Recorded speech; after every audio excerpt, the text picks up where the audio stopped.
like to talk for a minute about an issue that's getting more and more attention. That's the issue which scientifically is called stratospheric aerosol geoengineering, also called the chemtrail issue.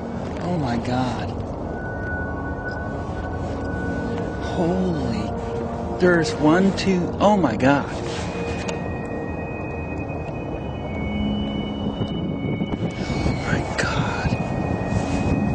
Strange substance found by a Southwest Arkansas man be part of a government test? Well, that's the question at the heart of a phenomenon called chemtrails, now getting widespread attention. Well, they say the government is dumping chemicals on us to control or manipulate the weather. And they say the unusual-looking jet trails in the sky are actually chemical-laden chemtrails. The survival of the human race, literally, is at stake. The physical survival, the level of health that people will enjoy, the survival of the planet. If you're concerned about the environment, this is your issue. And yet most people have no idea that it's even going on. It is called geoengineering, fighting global warming by putting a chemical dust in the atmosphere and reflecting harmful radiation back into space. You could use barium oxide, for example, which makes big fluffy clouds. You could use tiny little bits of aluminum, which is benign in the environment, and essentially manage the climate. That is not rain, that is not snow. Believe it or not, military aircraft flying through the region is dropping chaff. Small bits of aluminum, sometimes it's made of plastic or even metallicized paper products, but it's used as an anti-radar issue, and obviously they're up there practicing. Now, they won't confirm that, but I was in the Marine Corps for many years, and I'll tell you right now, that's what it is. And tonight, one woman says the government's own data shows the chemicals are showing up in our drinking water. This is a multi-billion-dollar, if not trillion-dollar operation. It's also very damaging not only to the environment, but also to human health.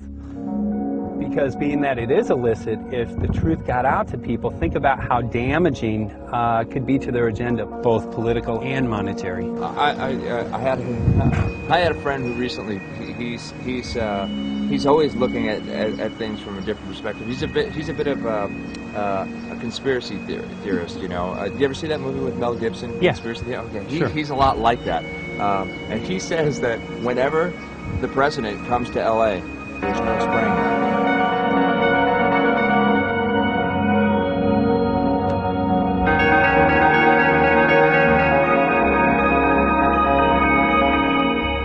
Amazing. It's just amazing to try to look through somebody else's eyes. Like my eyes, I can see this, so it's like night and day, and other people it's just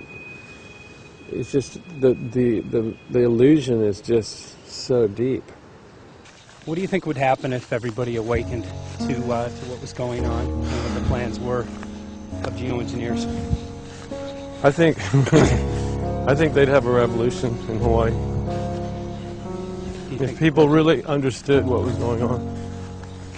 What's your concern for, I know that you love the land here. What's your concern about the chemtrails?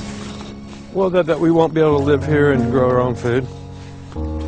And that our health is going to be compromised. It already has been? Yes. And the thing is that they're doing it every day here, every day. So it's hammering, micro doses every day. And then, of course, it's getting in the environment, and of course, it's weakening the plants. And it takes a couple years for this to actually weaken the plant. So we're asking for GMO taro, we're asking for GMO papaya, because we can't grow our natural seeds. We can't be sustainable. We can't truly, be here as God created us to be.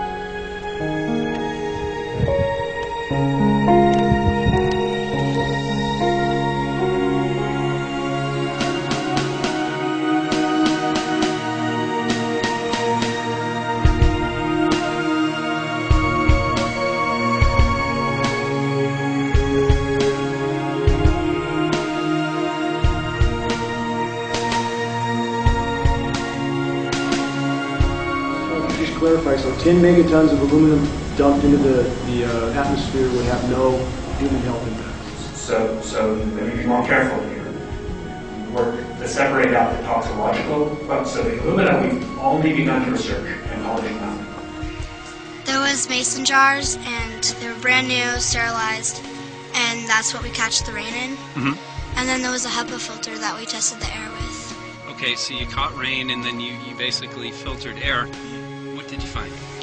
Aluminum and barium. We haven't done anything serious on aluminum, and so there could be something terrible that we'll find tomorrow we haven't looked at. But this is virtually exactly what the geoengineers described and did describe in the conference, as you know, as the result of spraying aerosols, a white haze that would eliminate our blue skies. It's exactly what we see. So it's baffling to many of us how people can not give this issue the serious attention that it deserves when it's virtually everything the scientific community is describing as something they urgently want to do, but they still don't admit they are doing.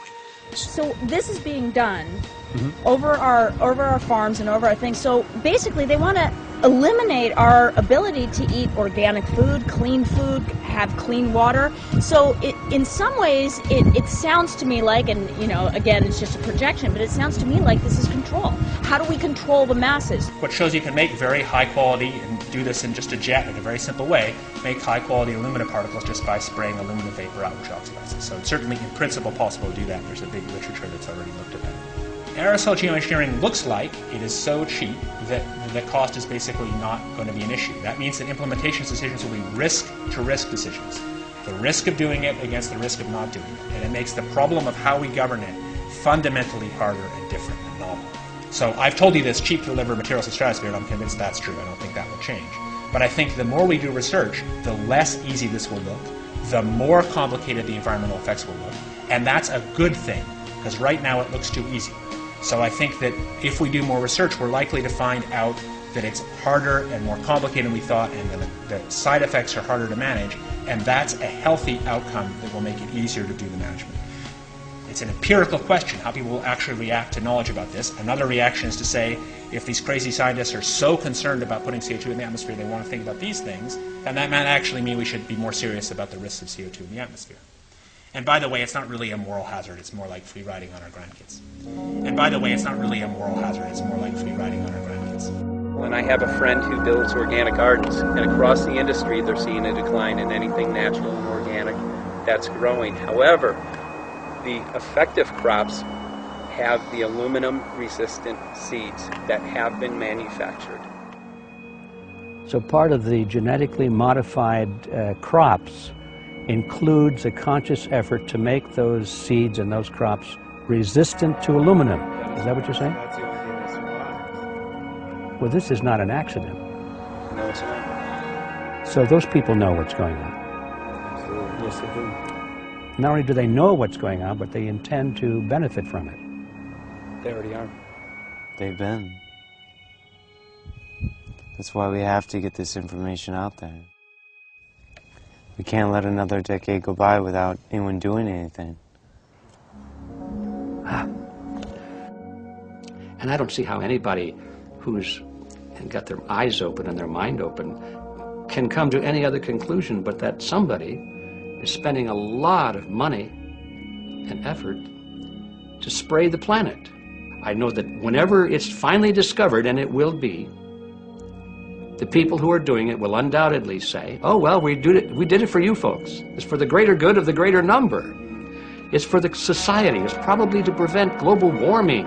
But in my humble opinion, it's not in your good or mine at all. I don't know what it is, but we'll soon find out. Paul and I are very excited to announce our new co-producer, the world-renowned G. Edward Griffin. Not only does he bring years of experience in issues like this, but also credibility from his countless numbers of works.